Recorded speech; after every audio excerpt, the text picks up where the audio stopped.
আসসালামু আলাইকুম প্রিয় দর্শক, আজ আপনাদের সাথে শেয়ার করছি বাচ্চাদের জন্য খুবই পুষ্টিকর, সহজপাচ্য এবং ওজন বৃদ্ধি করবে এমনই একটি খাবার রেসিপি।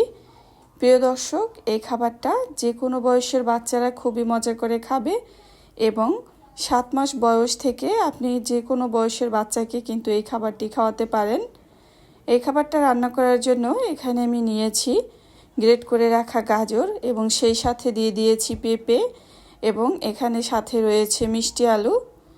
তো প্রত্যেকটা সবজি কিন্তু বাচ্চার জন্য ভীষণ উপকারী। এরপরে চলে আসলাম রান্নায়। আর বাচ্চাদের খাবারটা আজকে রান্না করেছি এখানে ওটস দিয়ে।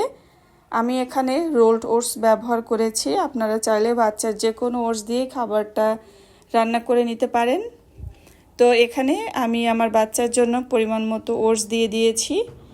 তো ওটসটা আমি এই পর্যায়ে একটু টেলে নিইনি, কারণ একটু টালার সময় দেখা যায় ওটসটা সিদ্ধ হতে বেশ সময় লাগে।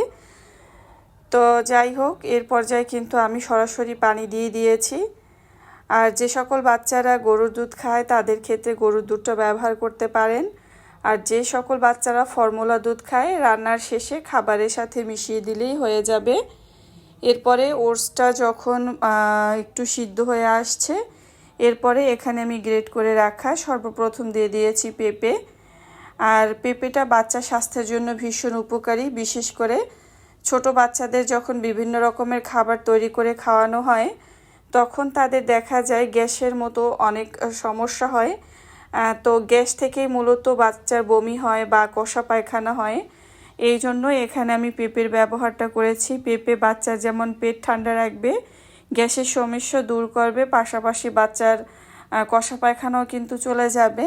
সেই সাথে গাজর ব্যবহার করেছি এবং মিষ্টি আলু। মিষ্টি আলু তো বাচ্চার ওজন বৃদ্ধি করতে জাদুর মতো কাজ করে।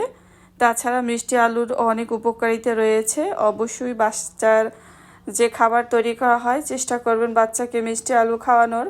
এর পাশাপাশি যেহেতু গাজরও ব্যবহার করা হয়েছে, গাজরেও কিন্তু অনেক পুষ্টি গুণাগুণ রয়েছে, যেমন বাচ্চার উজ্জ্বলতা বৃদ্ধি করে, হাড় মজবুত করে, দাঁত শক্ত করতে সহায়তা করে, এছাড়া চোখের জন্য ভালো, হজমের সহায়তা করে।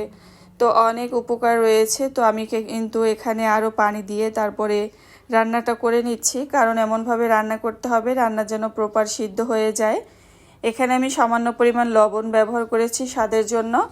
তো 1 বছরের আগে কিন্তু বাচ্চার খাবারে লবণ দিবেন না, এটা আসলে সব ভিডিওতেই বলা হয়ে থাকে।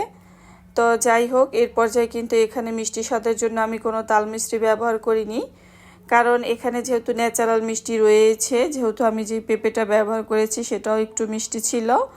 এরপরে মিষ্টি আলু, গাজর, তো এগুলো ন্যাচারাল মিষ্টি হওয়াতে আমি আর এখানে কিন্তু কোনো তাল মিষ্টি ব্যবহার করিনি। এরপরে আমি এখানে দিয়ে দিয়েছি গরুর দুধ। যেহেতু আমার বাচ্চা গরুর দুধ খায়, সেক্ষেত্রে এখানে আমি গরুর দুধটা ব্যবহার করেছি। আর যে সকল বাচ্চারা খায় না তাদের ক্ষেত্রে স্কিপ করে যাবেন, রান্নার শেষে ফর্মুলা দুধ মিশিয়ে দিবেন। এরপরে রান্নাটা আরও খুবই একটু সুগন্ধযুক্ত এবং খাবারটাকে অনেক ক্যালোরি করার জন্য, অর্থাৎ বাচ্চার স্মৃতিশক্তি বাড়াতে, ওজন বৃদ্ধি করতে কিন্তু ঘির অনেক ভূমিকা রয়েছে। তো অবশ্যই চেষ্টা করবেন সামান্য পরিমাণ হলেও বাচ্চাকে ঘি খাওয়ানোর। ঘি দিয়ে বাচ্চাকে খাওয়ালে, খাবার যদি খাওয়ানো হয় সেক্ষেত্রে কিন্তু বাচ্চার অনেক পুষ্টি গুণাগুণ পেয়ে যায়। তো যাই হোক, এখানে কিন্তু আমি ঘি দিয়ে আরও 2 থেকে 3 মিনিটের মতো জাল করে নিয়েছি। ঘি দিয়ে কিন্তু জাল করে নিতে হয় পরবর্তীতে। এরপর চলে আসলাম বাচ্চার খাবার পরিবেশন করার জন্য। যেহেতু বাচ্চাকে খাওয়াতে হবে, আমি যে কোনো খাবার রান্না করার পর চেষ্টা করি বাচ্চাকে খাইয়ে দিতে।